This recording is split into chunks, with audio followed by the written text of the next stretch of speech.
the solutions we need to shape a better world, a more sustainable and resilient world, have become more complex. So what you find that comes out of that is quite some significant and really exciting applications in terms of technology, methodologies, thought leadership that comes out from our people. So the real-time kind of information going back and forth into our ecosystem, outside our ecosystem, actually is quite complex to manage.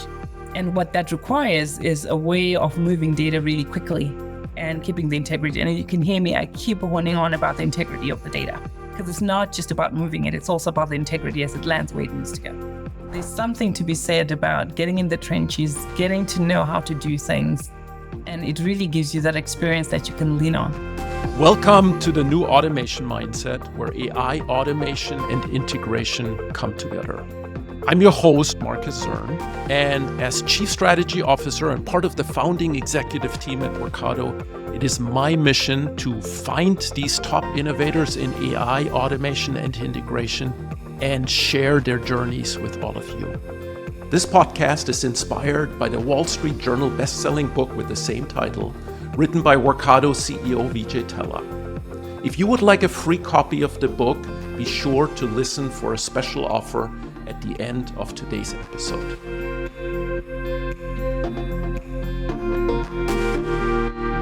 All right, so today I have with me as my guest Tembi Holmes, the Global Chief Data Officer at Arup. And Tembi has quite an illustrious career in enterprise data. So we're talking financial services, Commonwealth Bank of Australia, Peloton, Okta, and then also consulting, PwC cross-country.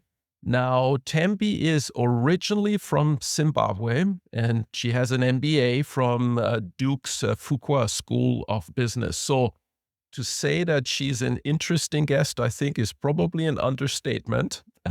So we'll get to that later.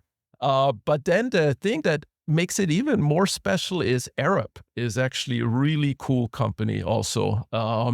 So I don't know if the audience knows, but Arup, is a construction company, consulting company. It's been around for a long time, but was involved with building the Sydney Opera House, was involved with building Apple's futuristic headquarter in Cupertino, and many, many other buildings, cool buildings you guys probably know. So what I wanted to do is just jump right in. So you heard a little bit about Arup, you heard about Tembi.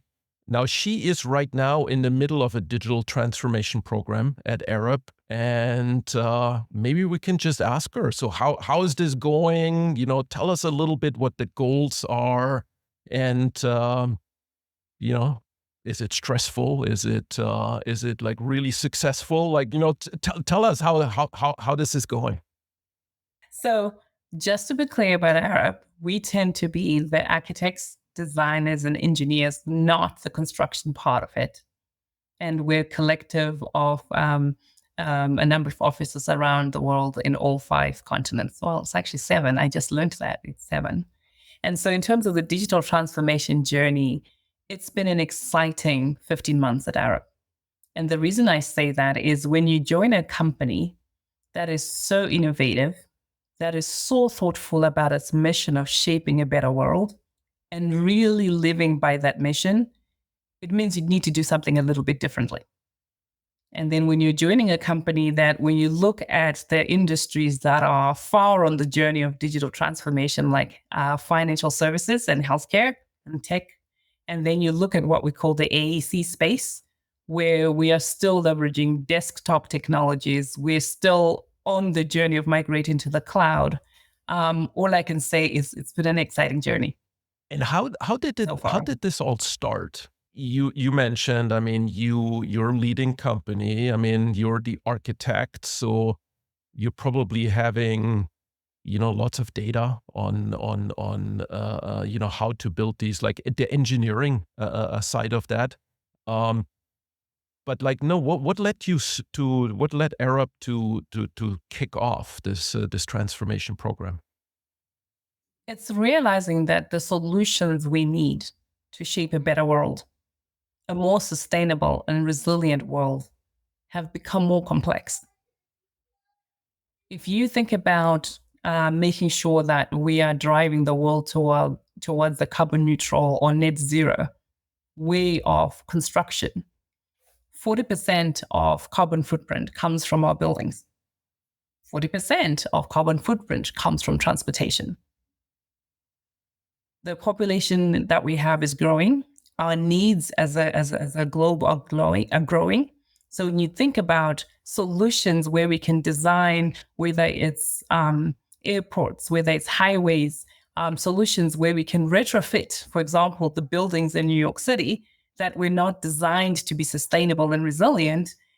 If you think about the increase in the average temperature around the world, which by 2030, the goal was to reduce that by 1.5 degrees, and we're actually getting really close to having a crisis, the solutions we need are very complex. And to be able to do that, it's not just the engineering and architect and designing acumen or knowing what materials to use, it's being able to then take into account the changes in the weather and the climate. And as you can tell, that's a lot of information coming from a lot of different places. And then being able to process that at speed, efficiently, so that we can then deliver those solutions. And so that's why Arup, when they step back, like I said, we're very innovative. We looked at it and we said the engineering company of the future is a company that has to be very digitized.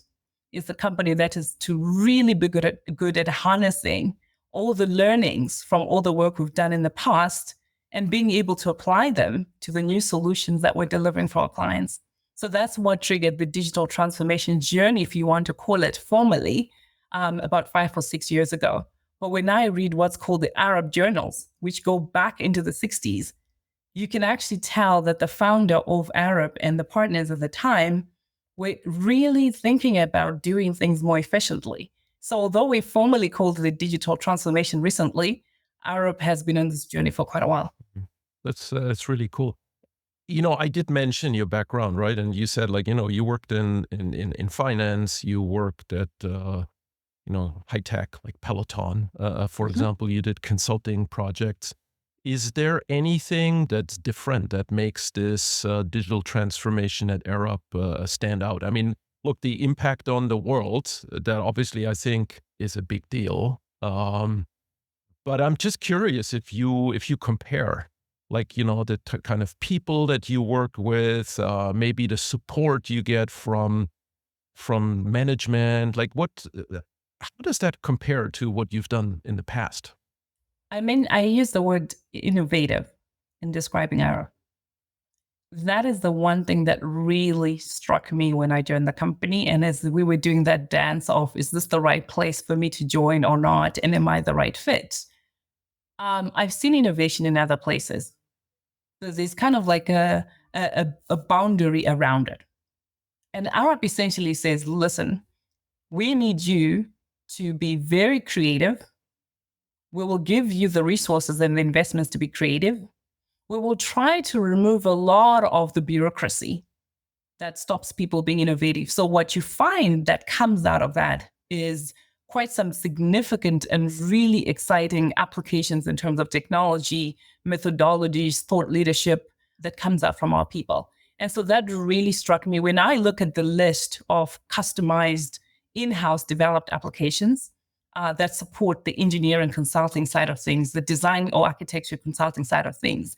It's a company that could rival other tech companies or other tech startups. I like to say we have mini startups in Arup. And it's people who, on a weekend, we're working with engineers, really smart people. On a weekend, they see a problem, they learn Python, they learn programming language, and they will develop an ETL application overnight. It might not be scalable, but it works. So there's a lot. I think we talked a little bit before about that, but it seems like there's a lot happening at the edge. Like it's not super centralized. It seems like everyone seems to be pitching in, and I guess everyone's an engineer, right? So everyone's working with data, and so everyone kind of wants to fulfill that mission. It seems very collaborative in nature. Do I get this right? It's very collaborative in nature, and design and engineering is very collaborative in nature. First, internally as Arup members, and then externally, you typically don't have the Sydney Opera House, soup to nuts, being designed and built by one company.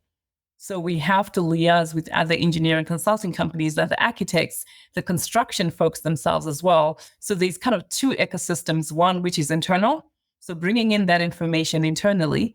And you find, because we're a global firm, and the applications, some of them that we leverage for delivering our work are also global. So there's a lot of collaboration on those applications to actually come up with the what we call a BIM diagram, which is the Building Information Management Diagram. And if you're creating a 3D model, there's also a lot of collaboration across the globe that happens in most cases to deliver that. And then we have to collaborate externally as well with partners in a consortium when we're delivering a project. That's a lot of data moving around at speed, being handled by so many people, and using different technologies for each part of the design and construction process. All right. So I'm listening to this, and it seems like you're living the dream, right? So you're in an innovative company, a collaborative company. Everyone appreciates data. You're the chief global data officer. I mean, there must be days where maybe you struggle just a little bit. Tell us about those days. Like what? I mean, it seems like, first of all, it seems like there's a lot of things right. You know, what are still the struggles that are going on? Curious. So I would say there's a lot of things that are right. There's a lot of things that are aspirational.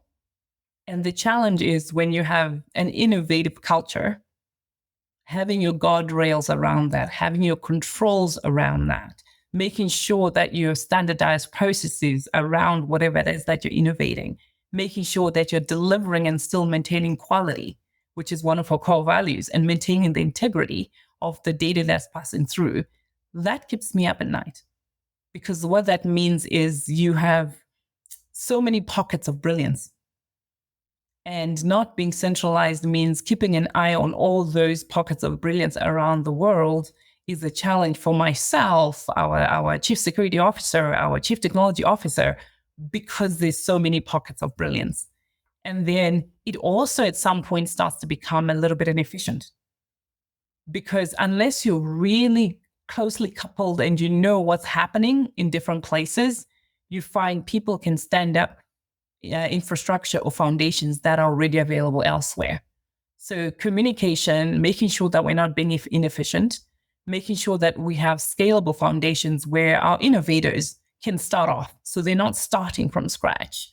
And so that's what I've been focused on in the last 15 months, where I've really focused on establishing those data foundations, the way we engage with data as it comes into the ecosystem, as it goes out of the Arup ecosystem, how we make sure that it's well governed, that we make sure that as it feeds into our design models that we have the integrity. So yes, what keeps me up at night is making sure that we're efficient, and then making sure that we have guardrails around our innovation.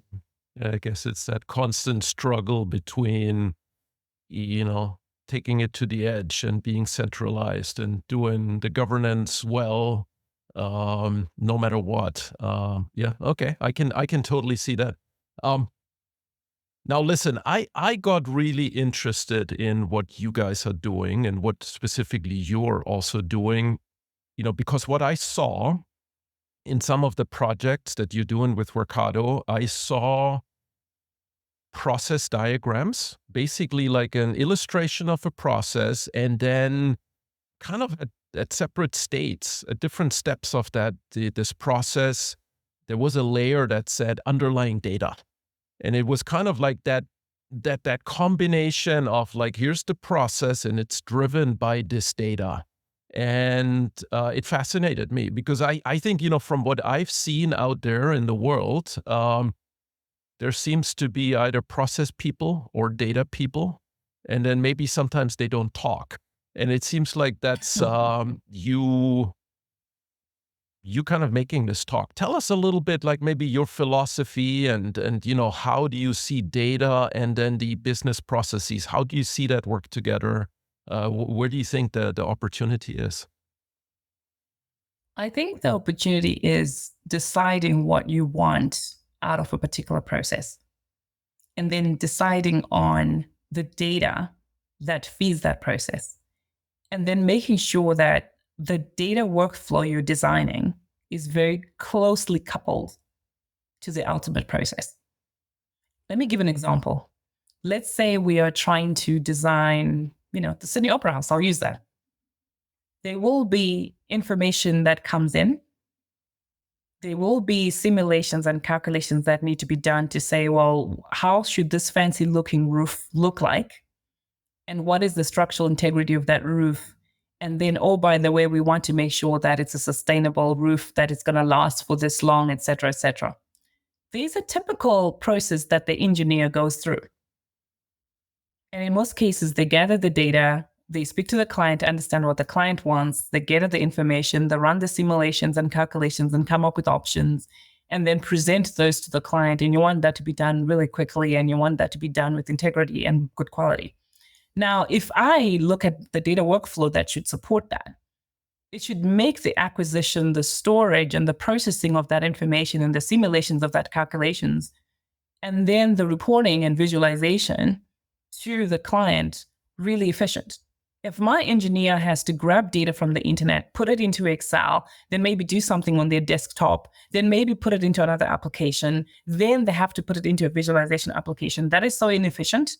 And that process is not a fun process to go through for the engineer. It's onerous. But if I look at this is the data that the engineer wants at each stage, how do we make sure that's all connected? Do they really need to download data from the internet themselves? Or I can use Workada to do that and bring it in and partner with wherever we're getting it. Do they really need to go in and out of Excel? So maybe we provide them a cloud data environment that they can do their simulations and calculations in. And by the way, do they really then need to create their own report? Or maybe then I use, ChatGPT, or I use whatever, Power BI, Tableau, etc. for their reporting or other reporting applications. It's a seamless process that's really closely coupled to the information that needs to flow through. Well, listen, you're talking about this as if this was normal. All right. And it all makes It's not. well, I think it all makes sense that the processes are driven by data, and data makes processes more efficient and so on. I would argue, and correct me if I'm wrong. I mean, maybe it is a wrong misconception I'm having, but I meet a lot of data officers who have a single-minded vision, which is, all right, so there's a lot of data in the company. My goal is it to structure that data, make sure that the data is correct, and then offer it up in a dashboard of some kind. And they almost, I see a lot of, I mean, this is just what I'm seeing, but I see a lot of people who stop there. They don't think about the next step, which is that process. Actually, one of our advisors, Scott Brinker, he's also a co-author of the book. He wrote a little article where he says, like, hey, we need to stop talking big data. We need to start talking big operations. He basically said there's a missed opportunity where people just look at the data, but then they don't make that next step to actually operationalize that data in a process. I think if you think about like the fast rise of RPA, for example, robotic process automation, it very much doesn't include data. I mean, it basically is like a robot person who kind of goes from one application to another on the screen, but it isn't powered by data, really. So I'm curious, am I wrong here, or are you seeing some of that also happening with in the industry?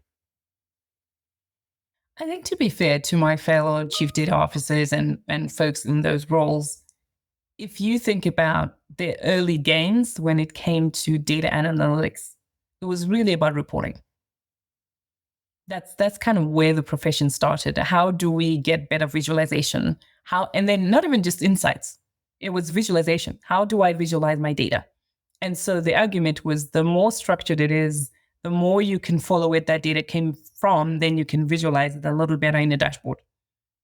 And to your point, the next stage should be, now that I've got a little bit of structure in my data, I kind of know where it's coming, people are getting really cool dashboards. Is that it? And you'll find internally at Arup and with my own team, I'm always talking about two goals. One is productivity. All our efforts should be really driving the company towards productivity.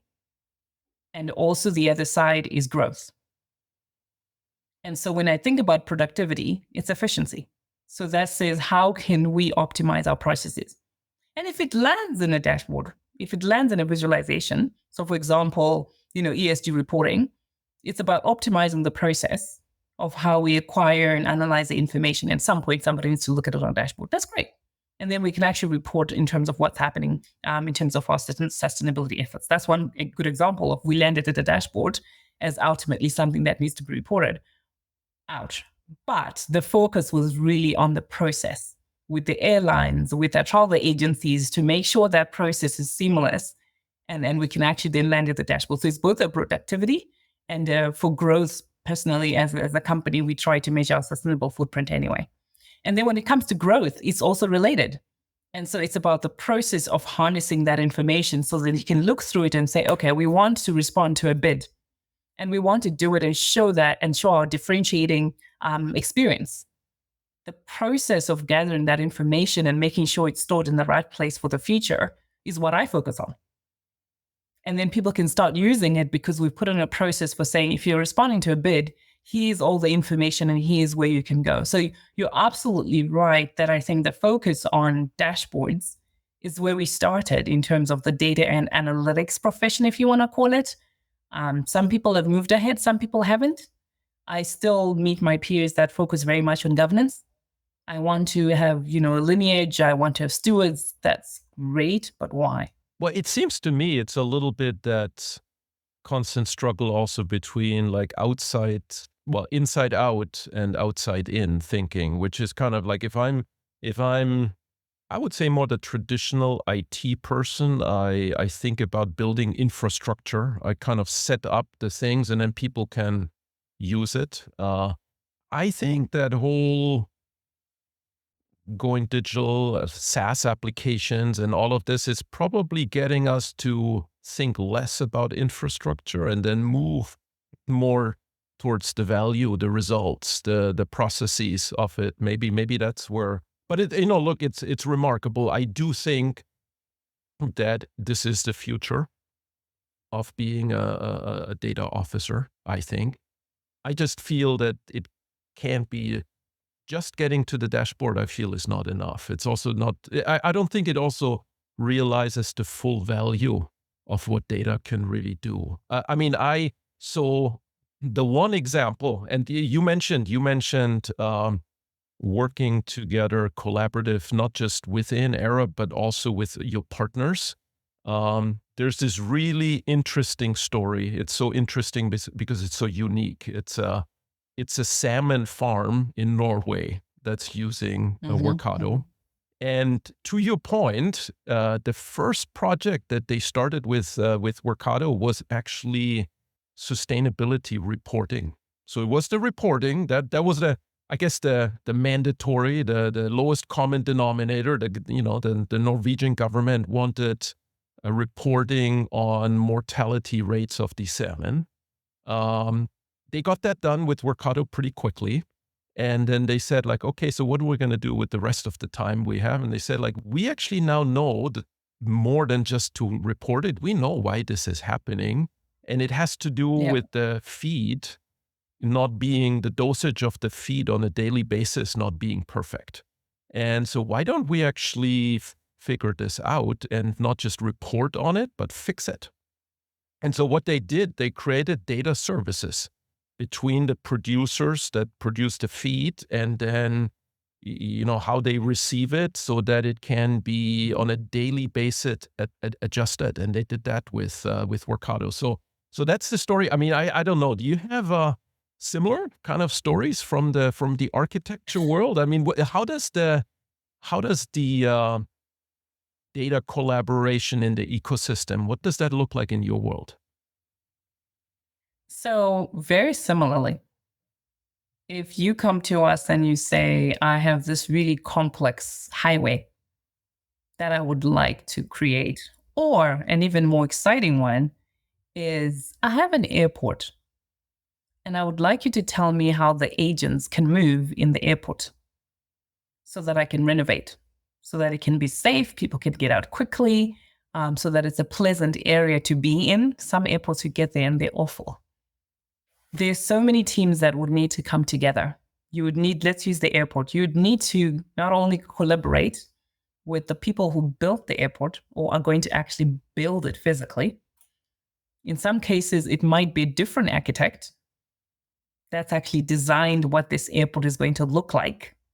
And then they come to Arup and say, Arup, you have a custom built application that helps us simulate how people, airplanes, cars will move around the airport. Can you help us to make sure that we can design the best experience for all these agents at the airport? And so what we would need to do is to gather data externally, bring it into Arup, into our own customized application, simulate what that looks like, present it back to our client, and that client will give us feedback and say, can you move this a little bit? Can you move that a little bit? That's collaboration both internally, and the teams that actually host this application are based in Hong Kong. Some of them are based in Toronto. The teams that actually leverage the application are based all over the world. So you've got the technical core team, you've got the engineers directly talking to the client, then you've got the partners on either end who are also very interested in that information. So, and that information is dynamic depending on version 1, version 2, version 3. And at some point, as you actually construct the airport, you want to keep going back to that model that you created, because reality sometimes is slightly different from a model. And so you need to tweak it as well. And then as we move into the space of digital twins, right? If it is something that you've created, let's say the airport, wouldn't it be amazing to then start getting real-time information from everything that you've modeled and start to really monitor it on a regular basis? Healthcare does that really well, where we help in designing hospitals or and what you want to do as well is to get kind of information about the health of the building, because for hospitals there's such a specific compliance requirement around when you can open certain things in a hospital. For example, if there's a leak in the ceiling, because of infection control, you may not be able to just go in and open it up. So you might need to actually be able to getting real-time information about the quality of all the sprinklers up in the ceiling and being able to react to those. So the real-time kind of information going back and forth into our ecosystem, outside our ecosystem, actually is quite complex to manage. And what that requires is a way of moving data really quickly and keeping the integrity. And you can hear me, I keep honing on about the integrity of the data, because it's not just about moving it, it's also about the integrity as it lands where it needs to go. How far have we come as an industry? Like, how's that? I'm just curious. I mean, I know in financial services, I think there's like a, formalized way to exchange data and so on. How does that look like in architecture? Like what can be done more? Like how far do you think overall? I don't know if you also think back at maybe high tech like Peloton or, other things, other industries that are leading in that data ecosystem space. I'm just curious. So the reason, like I said, that I was excited about joining Arup was because there was the opportunity for growth in terms of helping not just Arup, but also being at the table as the AEC industry starts to mature. We still leverage a lot of desktop applications. Number one, a lot of our peers are still on the migration to cloud journey. I'm excited to say for Arup, I think we're 80% there. And then secondly, the biggest blocker, and we've had various conversations with some of the technology partners that support the AEC industry, is because we don't have a common language. We do not have a common taxonomy on various things in the AEC space. So it makes it very difficult to say, if you're designing a building, this beam is XYZ and it's called XYZ in the rest of the industry. This piece of concrete, because it's gotten these components or parameters to it, we are going to call it XYZ. We haven't gotten to that level. So it makes it very difficult when you're ingesting data from a different partner to then have to translate that, do what you need to do internally, and then you have to translate it as it goes out as well. If you think about weather files, the reason also you find out, I think our industry is struggling with really getting to a place of how do we move the sustainability conversation forward around data is because it's really complicated, actually, to extract structured information from weather files. The weather files are in certain formats that need a lot of wrangling and gymnastics to be able to extract the structured information you need to then make informed decisions. And that's because I think it just wasn't a focus. And I think there were a few technology players. And I think it wasn't their focus. The exciting thing is those technology players are starting to have the conversation about open data sharing, about establishing common taxonomies, whereas other industries like finance, healthcare, even when I think about my time at Peloton, it was B2C, but we had a common language. A t-shirt is a t-shirt. A bike is a bike. A treadmill is a treadmill. It's got a code that identifies that from manufacturer to supplier to the seller to the wholesaler all the way to the consumer. AC industry is not there yet. Interesting. Very interesting. Is that I'm just curious. I'm sitting there. I gave at the very beginning a little overview, like, of your journey. And I'm just curious, like, so you're obviously doing a lot of innovative stuff. You're pushing the boundaries. You care about, getting to that mission of Arup to bigger sustainability and so on. You're obviously passionate about data. What got you there? There could be so many reasons.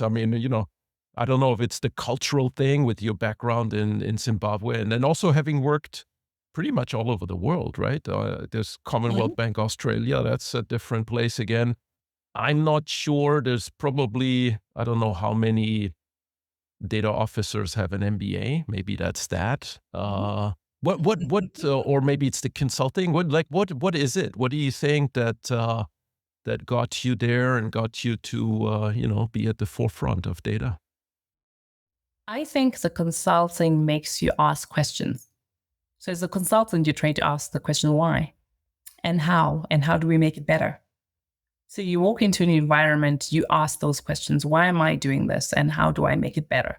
And how do I make it easier on myself so I'm not doing 12 or 14-hour days? And that's how I actually got into data. Where at the Commonwealth Bank of Australia, after my consulting career, I asked the question, why am I spending 12 to 14-hour days doing this? I was supporting our traders and the treasury. And it was just so difficult. I was valuing bonds in Excel because the data coming out of the system was not good enough. The financial crisis, at the heart of it, I had a multi-page, multi-tab Excel spreadsheet trying to quantify so I could tell the treasurer and the CFO what our loss as a bank was. And I sat there and I went, this is insane. And I realized the problem was the data.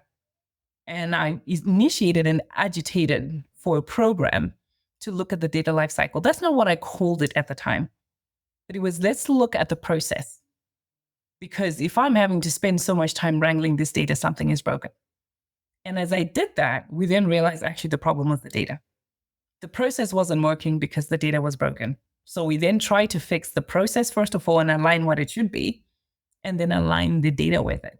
And then I realized I actually didn't want to do what I was doing at the time. I actually wanted to move into data management. And I actually joined cross country and then started consulting as a data and analytics expert. And at the time, I was really junior in my career. So it was one of those, you're at the bottom of the rung. Again, I got frustrated because, a client was trying to get their stress testing correct and they couldn't. And I said, send me to India for a couple months so I can sit with the developers so I understand what's going on. We're not only with the process, but the data. And I've always kind of followed that ethos of ask the question, why? Why am I doing this? Why is this broken? Why is this a problem? And then how do I fix it? And what do I need to fix it? And in most cases, you start with the process and very quickly it leads you to the data. And that's how I actually landed as the data and landed as the data management leader. It's really interesting. Look, I can totally follow. So my first job out of college was in consulting. I worked for a company called Booz Allen and Hamilton. And the Yes. funny thing is, what I did was back then it was called BPR, Business Process Redesign. Mm-hmm. And so I was creating these Visio diagrams of business flows, doing interviews. That was before process mining was there. I did. It was all manual. Um, but interestingly enough, that experience led to me joining Workato in the very beginning, Mm. because the frustration that came from doing that work, visualizing the processes on paper, because that's what it was. It was on paper, right? And then maybe coming back a year later and seeing what had actually happened, I felt like, man, what we really need is not on paper, but we need this to be visualized, but then to actually connect to all the applications and actually run.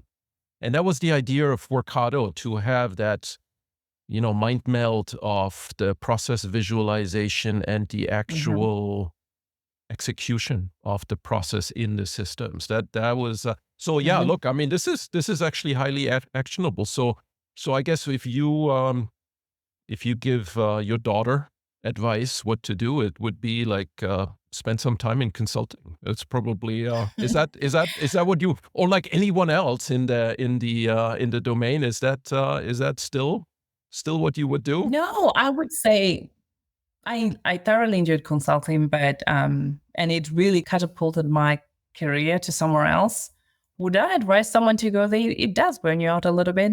Um, but what I would say is ask the question why and how.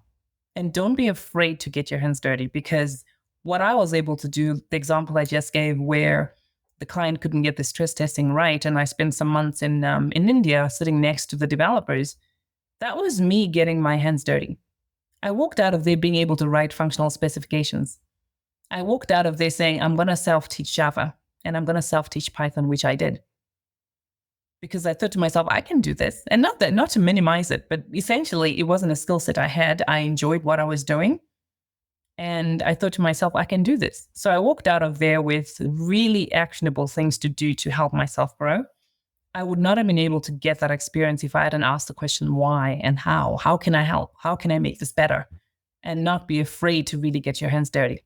Well, I think asking the question why, that makes total sense. I think maybe that second part that you mentioned, like then to actually get your hands dirty, that Mhm. might be even the more important part. They talk about the knowing doing gap, right? Which is kind of like you Mhm. you might Mhm. know that it's broken, but then you don't do anything about it.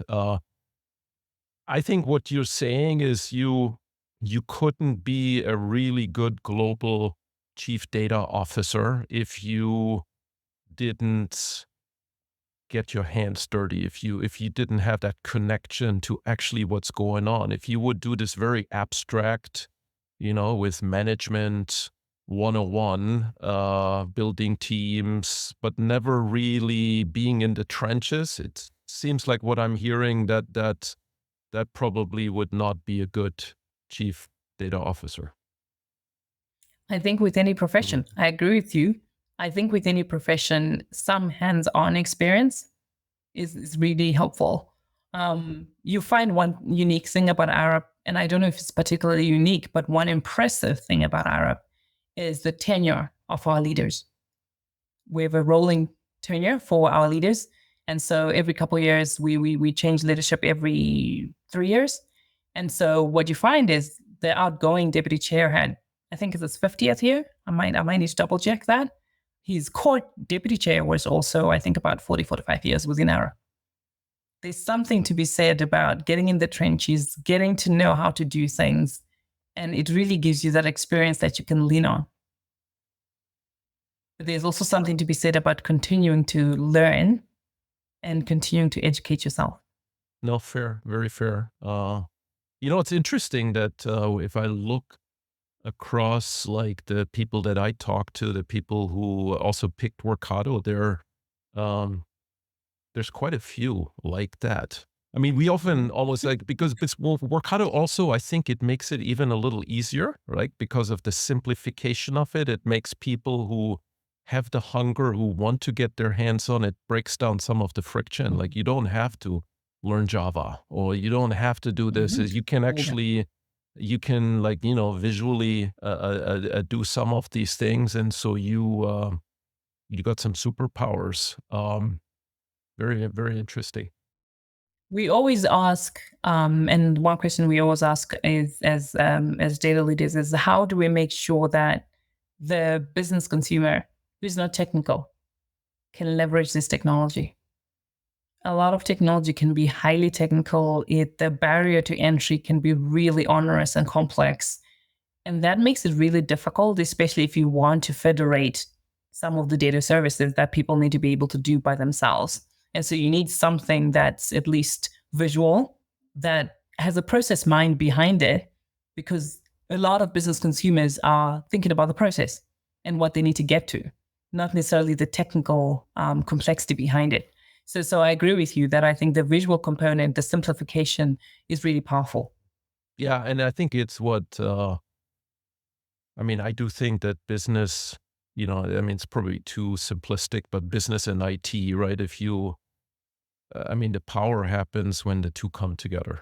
It's when The they power can happens. talk Yeah, I across agree. borders, if you want. This is fascinating. It's also very practical. So I'm actually really curious. So my last question, because I don't think we can do a podcast these days without asking about generative AI, right?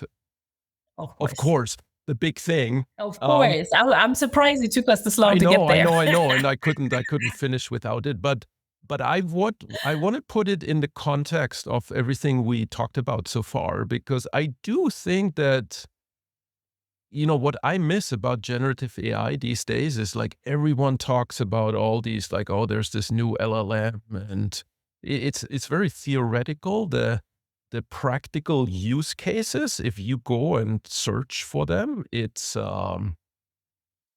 very hard to find good discussion around where people really get their hands on. It seems to be all about what is it and how is it built, and oh, maybe why are we afraid of it? But then people really talking is like, okay, this is exactly what I did in this business process and so on. That actually is not that easy to find, in my opinion. I'm curious, how do you think about generative AI? How does that fit into what you're doing? It fits really well.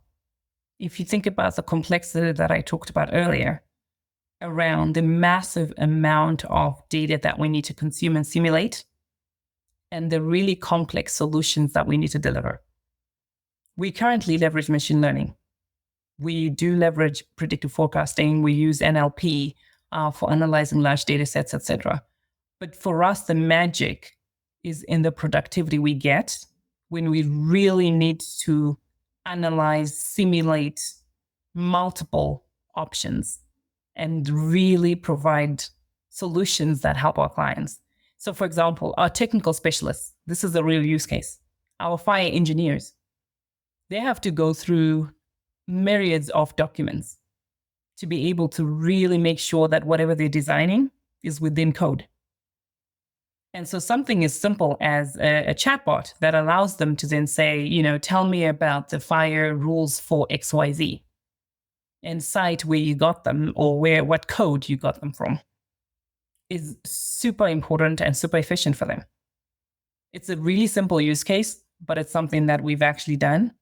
If you think about collaborating on the edges as well, we've got a custom in-house custom application that we call Fuse that helps with parametric design for engineers.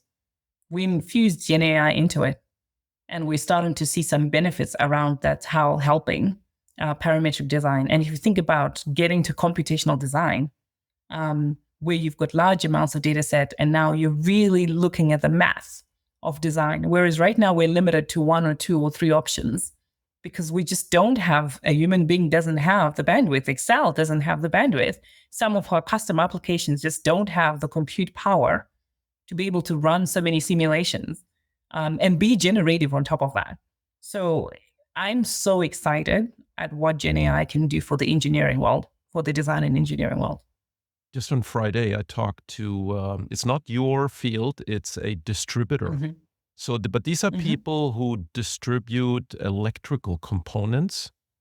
And so think about like the electrician company buys from them, and there's big projects like factory automation and so on, and they're bids, and project teams are formed and so on. And what they're thinking of using Gen AI form is almost to streamline that project process where, emails come in with different types of information, and Gen AI is the engine that puts it together in a structured form so that people get better visibility of the overall project. I have a feeling that could be really, really interesting for your industry as It'll well. be interesting. We've just finished a pilot on work winning, which is essentially saying when we respond to RFIs, like you said, you want to construct a data center, for example. We've done this before in several places. It might be a different location. It might have different climate or weather parameters, but we've done this before. And yes, maybe the client wants something really exciting and different, but how do we gather all that information and be able to respond and say, well, this is where we differentiate ourselves? So we've been leveraging Gen AI as well through a pilot to start thinking about that. And so my overall thinking about Gen AI is, I think the use cases are really going to be about efficiency and productivity, at least in the near to short term. And then once we've figured out, to your point, the right balance of what we do for ourselves and where we partner with the likes of Microsoft, et cetera, for Copilot or whatever it is, the underlying LLMs, then I think you start to see the innovation. Whereas I think for right now, I feel it's a productivity and efficiency play. And that's what, the chatbot I was talking about for our engineers is really about efficiency and productivity. What I find exciting as well is if I move on to the structured data side of things. So my head, when an Arup thinks in two ways: the unstructured project information, where you wear the files, your diagrams, and your 3D models. Then if you look at the structured side of things, the amount of time we spend modeling data, so we can create a lakehouse or data mart for finance or HR, et cetera. Can you imagine what Gen AI can do if you point it to a repository and say, look, tell me all the connections around all my HR and finance information, and then help me build a data model once. And then now I don't have to do this again. Right now, we're spending so much investment in lineage and cataloging and trying to structure all that information. I'm excited at what Gen AI can do. And I can start to see a few startups here and there that are starting to have Gen AI for like Oracle databases, if that's what you use, or whatever structured repository you use. So I'm keeping an eye on that because I think there's something there. Yeah, perfect. Hey, listen, this was actually so much fun. I could probably go on for another hour. We could. But everything good has to come to an end at some point. I'm just curious, maybe last question, just in general. I don't know. Is there anything that we didn't talk about that you feel we should have? I know it took us a while to get to Gen AI, and that got really interesting. But is there anything else, or maybe is there any, just to the audience, any advice you want to give to people, how to get started, maybe how to get onto this journey? I would say the company of the future, data-driven, those two words are cliche. But the truth of the matter is the company of the future has to be data-driven. It's no longer an option. I think it's imperative. And so to get there, the company that really focuses on making sure it's got the right foundations to then layer on whatever new technologies are coming out, because there will be new technologies coming out. There will be new use cases of Gen AI that will require that information, that data. And so I think in the moment, as we all figure out where we want to take Gen AI and the use cases for our companies, I would say get your house in order from a data management standpoint, from a data governance standpoint, because the more we start to leverage AI, the more the security risks, the governance risks start to really become heightened. So getting your house in order around data management and making the right investments there, I think is really important. Also, just identifying small use cases that you can start to think about with Gen AI, I think is really important, because it kind of gives you an idea of, what's going to be successful, what's going to fail for your company, and what matters for your company, which is why we started in a few use cases, which we thought would make the most impact. And I think that experience of just going through those use cases is really important. It's even showed us where we have gaps in our data management and data governance kind of ecosystem as well.